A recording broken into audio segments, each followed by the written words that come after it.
낙태죄 폐지에 대한 헌법재판소의 결정이 발표되면서 우리 사회가 다시 한번 큰 혼란에 빠지고 있습니다.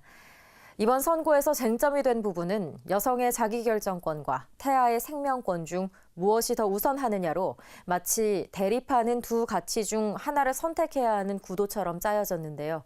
가톨릭교회는 꾸준히 사회를 향해 여성과 태아를 모두 살리는 길이 있다고 외치고 있습니다. 유은재 기자가 보도합니다.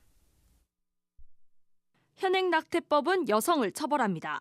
그러므로 낙태죄를 존치하라는 주장은 곧 여성에 대한 억압이라는 인식이 팽배합니다. 태아의 생명권 대 여성의 결정권이 맞붙었고 헌법재판소는 지난 11일 낙태죄 폐지에 손을 들었습니다.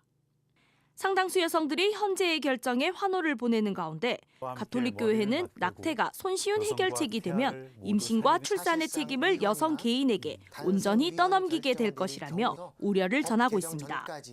여성은 이 낙태 문제에 있어서 굉장히 이제 개인적이고 민감하고 그리고 모든 걱정과 어떤 그 외로움이라든지 편견 이런 것들에 대해서 혼자 싸워온 경우가 많았거든요. 그렇죠. 근데 그때도 남성은 여성에 대해서 인격적으로 이렇게 대해주기보다는 외면하거나 이제 무관심하거나 거리를 뒀던 경우가 굉장히 많습니다. 네. 이 낙태죄가 이제 폐지가 되는 이 상황 안에서는 그럼 남성에 대해서 그 전에도 없었던 그 무관심이었는데 그러면 지금은 그러면 남성이 그럼 여성에 대해서 어떻게 할 것인가 그 부분에 대해서도 조금 더 진중하게 생각을 좀 해보아야 됩니다.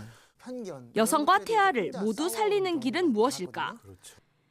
교회는 여성이 낙태를 선택하지 않도록 임신한 여성을 위한 사회적 지지 기반을 마련하려는 정책적, 문화적 노력이 필요하다고 호소합니다. 강력한 양육비 이행법 등을 통해 아이의 아버지에게 임신과 출산의 책임을 묻고 우리 사회도 공동 책임을 받아들이는 새로운 의식과 실천, 제도가 필요하다고 말합니다.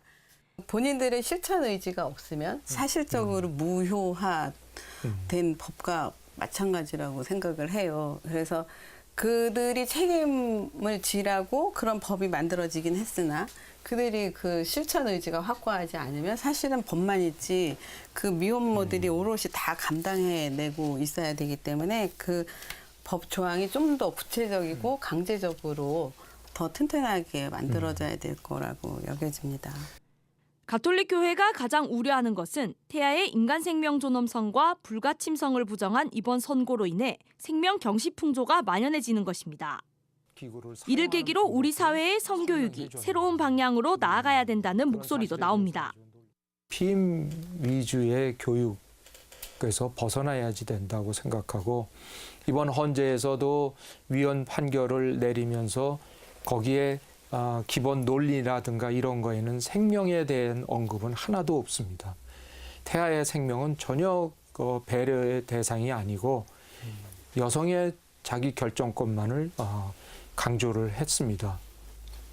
앞으로 우리 성교육은 그런 모양에서는 벗어나야 될 것입니다. 그래서 무엇이 생명이고 생명이 어디서 와서 어디로 가는지 또 인간이 어떻게 만들어지는지 이런 것들에 대한 심도 있는 교육이 필요하지 않을까 그렇게 생각이 됩니다.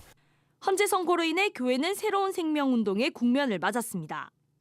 안으로는 미혼모를 응원하고 지원하며 밖으로는 여성들과 젊은이들이 공감할 수 있는 생명운동으로 이 땅의 생명문화를 심어갈 예정입니다.